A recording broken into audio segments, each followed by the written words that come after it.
একদিন এক গ্রামে একজন ব্যক্তি, নাম রফিক, তার তিনজনের সাথে সম্পর্ক ছিল। তারপর তিনজনকেই বিয়ে করে একসাথে। তার বউয়ের নাম ছিল রীতা ও মালতী ও অদিতি।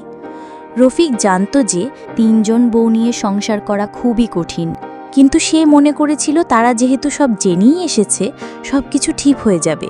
প্রথমে এই পরিস্থিতিতে সবাই খুশি ছিল। রীতা বাড়ির কাজ করত এবং মালতী রান্না করত ও অদিতি সারাদিন শুয়ে থাকত। কিন্তু ধীরে ধীরে সমস্যা শুরু হয়। রীতা বলল, আমি সব সময় কাজ করি, তুমি কেন কিছু করো না? কিন্তু আমি তো রান্না করছি, তাতে কি কাজ কম হচ্ছে? আরেকজন তো আছে মহারানী, সারাদিন শুয়ে থাকবে। এভাবেই একদিন তিনজনের মধ্যে বড় ঝগড়া বেঁধে গেল। তোমরা যদি এভাবে ঝগড়া করো তাহলে কি সংসার করা সম্ভব বলো? সবাই মিলেমিশে সবকিছু করো। হ্যাঁ, মিলেমিশে কাজ করবে। সকাল থেকে রান্না করছি, তাও নাকি আমি কোনো কাজ করি নাই? এইভাবে কেউ রান্না করে? একদম বাজে। তোমরা খাও, আমি গেলাম। তুমি তো সবসময় আমার রান্নার ত্রুটি খুঁজে পাচ্ছ। রফিক মাথা ধরতে লাগল। সে ভাবল এই ঝামেলা কখনোই শেষ হবে না।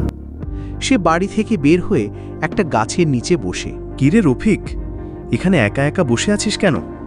আর শুনেছি 3টে বিয়ে করছস। হারে বলিস না, এই 3 বউদের যন্ত্রণা আমার জীবনটা তেজ পাতা। সারা দিন শুধু ঝগড়া আর ঝগড়া। কি করব বল একটু আমায়? শুন, বিয়ে শাদীর ব্যাপার অনেক কঠিন বিষয়। এক বউকে সামলাতে অনেক কঠিন, আবার 3 বউকে নিয়ে সংসার। আচ্ছা, ভুল যেহেতু করেই ফেলছিস, কি আর করার। এই গল্পের মাধ্যমে বোঝানো হয়েছে বহুবিবাহ কখনোই সুখের কারণ হতে পারে না। এটি শুধু জটিলতা বাড়ায় এবং মানুষের হৃদয় ভেঙে দেয়। একটি মানুষের প্রতি মনোযোগ দিয়ে ভালোবাসা এবং সম্মান জানানোই হলো প্রকৃত সুখ।